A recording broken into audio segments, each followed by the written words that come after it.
Good morning everyone, কেমন আছেন সবাই? আমি দীপান্বিতা আমার আরও একটি নতুন ভিডিওতে আপনাদের সবাইকে স্বাগত জানাচ্ছি।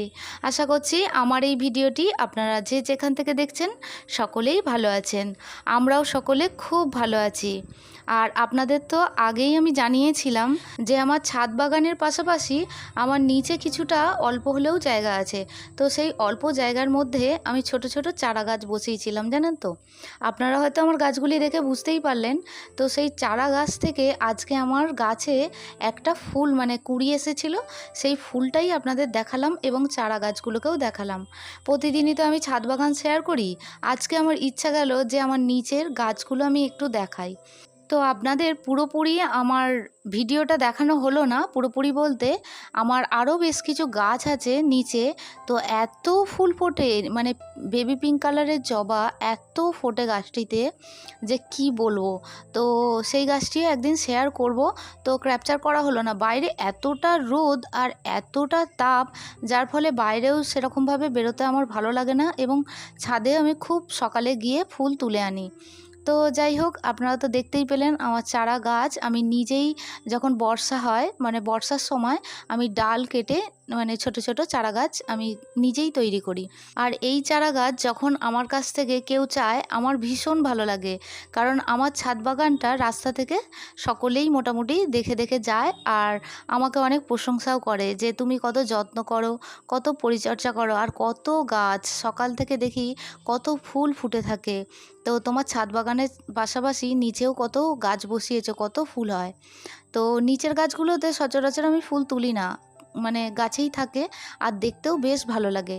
তো আমার কাছ থেকে অনেকেই আমার ওই ছাদ বাগান দেখে অনেকেই আমাকে বলে, দিদি পারলে আমাকে একটা চারা গাছ দিও। তো তো তাদেরকে যখন আমি গাছ দিতে পারি আমার যে কি ভালো লাগে সেটা আমি বলে বোঝাতে পারবো না। আমার ভীষণ ভালো লাগে যে আমি গাছ যে বসাচ্ছি আর সেটা থেকে যে চারা গাছ আমি করতে পারছি, সেটা আমি কাউকে দিলে তার বাড়িতেও যে ফুটবে সেটা ভেবেই আমার ভীষণ ভালো লাগে।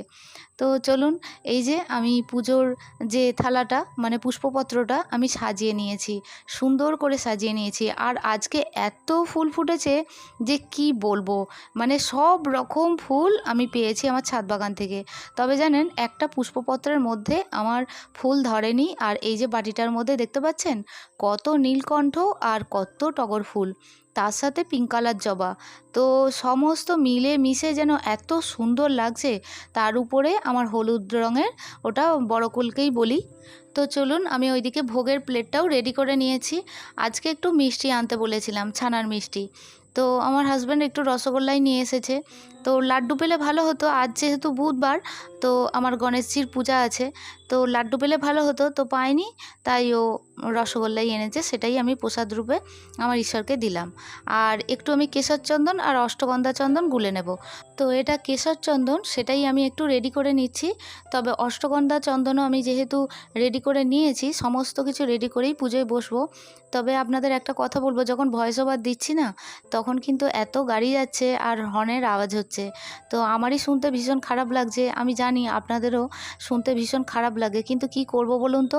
ভয়েস ওভার দিতে দিতে তার ফাঁকে যদি এরকম আওয়াজ হয় না, ভয়েস ওভার দিতে দিতে বারবার কাট করে ভয়েস ওভার দিতে ভীষণ বিরক্ত লাগে। যে একটা না আমি ভয়েস ওভার কোনোভাবেই দিতে পারি না। আর মাঝখানে গাড়িও যায়, কিছু করার নেই। আর আমার বাড়িটা যেহেতু রাস্তার ধারে, তাই আওয়াজটা একটু বেশিই আসে।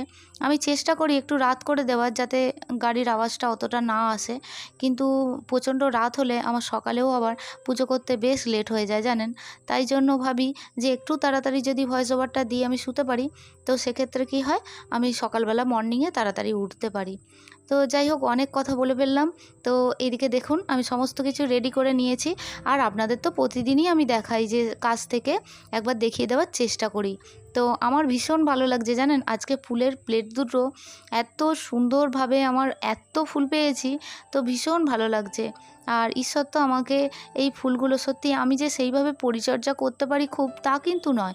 জানেন তো, আমি যে কোনো গাছ আমি বসালেই আমার সেই গাছে না প্রচুর ফুল ফোটে এবং ফলও হয়। আপনাদের একদিন জানেন পেয়ারা গাছটা দেখাবো।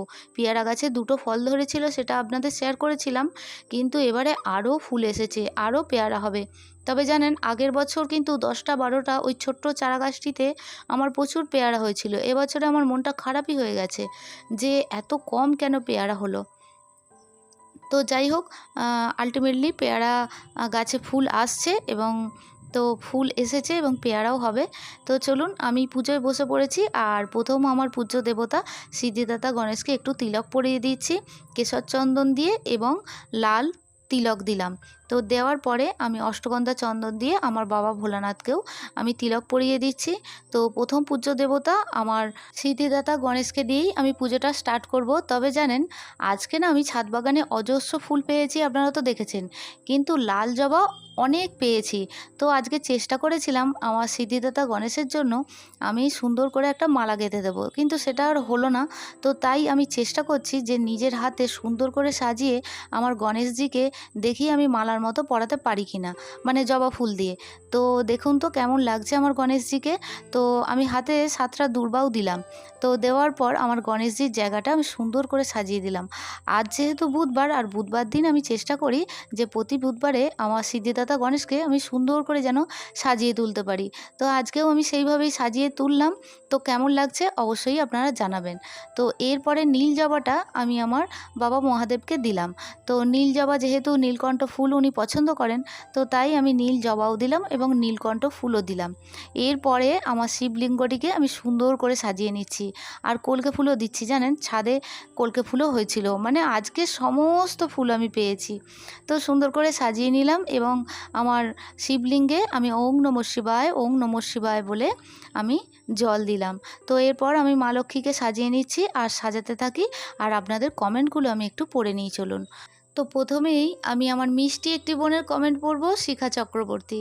তো শিখা লিখেছে, তোমার ভিডিও আমি বেশি দিন দেখছি না, কিন্তু প্রথম দিন থেকেই তোমার পুজো, তোমার ফুল আমার মন কেড়েছে। আর তোমার কথা শুনে আমার মনে হয় খুব কাছের, খুব নিজের কেউ আমার কমেন্ট পড়ছে বা আমাকে কিছু বলছে। তুমি ঠিকই বলেছো সোনা বোনটি। তো শিখা, তোমাকে অনেক আদর, অনেক ভালোবাসা জানাচ্ছি। আর তুমি এটা সবসময় মনে রাখবে যে আগের জন্ম বলে আমি জানি না তুমি বিশ্বাস করো কি না, আমি বিশ্বাস করি। তোমরা যে আমাকে এত ভালোবাসা দাও, এত ভালোবাসো কিসের জন্য? হয়তো তোমাদের সঙ্গে আমার আগে হয়তো কিছু যোগসূত্র ছিল, সেই জন্যেই দিদিকে এত ভালোবাসো। তুমি আমার বুক ভরা ভালোবাসা নিও আর এইভাবেই সুন্দর সুন্দর কমেন্ট করো। সত্যি বলতে এই ইউটিউব চ্যানেল আমাকে এত ভালোবাসা দিয়েছে, তোমাদের মতো ওই ছোটো ছোটো বোনদের কাছ থেকে আমি এত ভালোবাসা পেয়েছি যে আমি বলে হয়তো বোঝাতে পারবো না। তো তুমি আমাকে এত সুন্দর করে, এত সুন্দর অন্তর থেকে কমেন্টটি করেছো, আমার যে কী ভালো লেগেছে কী বলবো। তো তোমাদের এই মিষ্টি মিষ্টি কমেন্ট পড়তে আমি আবারও বলবো ভীষণ ভালো লাগে। তোমরা খুব ভালো থেকো আর খুব আনন্দে থেকো আর আমাকে এইভাবেই ভালোবাসা দিও এবং তুমি এইভাবেই আমাকে মাঝে মধ্যে সময় পেলেই কিন্তু কমেন্ট করো। তো চলো এরপরে আমার আরও একটি মিষ্টি বোনের কমেন্ট পড়বো। তো মিষ্টি বোন আমাকে জানিয়েছে, তো মিষ্টি বোনের নাম চামেলি। তো চামেলি জানিয়েছো, তোমার পূজা দেখলে আমার মন ভরে যায়, খুব ভালো লাগে তোমার গলার মিষ্টি আওয়াজ। এখন ভালো আছি। অনেকে আছে দি ভাই সব সময় আমার চর্চা করে, খুব কষ্ট দেয়, আমায় বাজে কথা বলে, নিজের আপনজন, অথচ আমি কারোর চর্চাতে থাকি না, যা জোটে তাই খাই, তাই পড়ি। কেন জানি না এত হিংসে করে। আমি তো সবার ভালো চাই, তাহলে আমাকে কেন এরকম করে? আমি একটাই জানি, আমার ঈশ্বর আছেন, তিনি সব দেখছেন। তুমি খুব ভালো থেকো দিভাই। তবে তোমাকে একটা কথা বলবো চামেলি, তুমি লিখেছো সত্যি তোমার অনেক কষ্ট আছে বলেই তুমি লিখেছো, কিন্তু তোমাকে অনেক স্ট্রং হতে হবে। তোমার মন এখনও হয়তো বাচ্চাদের মতো আছে। তোমার নিজের লোক তোমাকে কষ্ট দিচ্ছে, আমি জানি না তোমাকে কে কষ্ট দিচ্ছে, তবে এগুলো তুমি একটু অ্যাভয়েড করো এবং নিজের মনকে শক্ত করো। এরকম নিন্দুক অনেক থাকবে যারা নিন্দা করতেই থাকবে। তুমি ভালো কাজ করলেও নিন্দা করবে, তুমি খারাপ কাজ করলে তো সে তো করবেই। যদিও তুমি খারাপ কাজ করার মেয়ে নও, তুমি যেভাবে লিখেছো, তবে তোমাকে অনেক স্ট্রং হতে হবে সোনা বোনটি। কেন বলছি, তুমি পথ চলতে গেলে এরকম খারাপ মানুষই বেশি পাবে, তুমি ভালো মানুষ বেশি পাবে না। তো সেক্ষেত্রে তুমি নিজেকে শক্ত করো, আর তুমি কারোর কথা কোনো রকমভাবেই কানে তুলো না। যে যা বলছে বলতে দাও, নিজের কাজটি কিন্তু গুছিয়ে যাও। কেন বলছি, নিজে যদি একদিন না খেতে পাও, কেউ কিন্তু দেবে না। ফলে সেক্ষেত্রে তুমি তোমার মতো করে চলো, তোমার জীবন কেউ চালিয়ে দেবে না। আমি জানি না তোমার পরিবারে কে আছে, তোমার ফ্যামিলিতে কে আছে। তো যাই হোক, তুমি অনেক স্ট্রং থেকো এবং তুমি আমার বুক ভরা ভালোবাসা নিও, আর তুমি ভীষণ শক্ত হও। মন খারাপ করো না সোনা বোনটি, এরকম সবার জীবনেই হয় জানো তো। সবার জীবন কিন্তু সোজা সরলভাবে কারোর জীবন কাটে না। তো তোমাকেও একই কথা বলবো, নিজের জীবন নিজেকেই চালাতে হবে আর নিজে পথ চলতে হবে।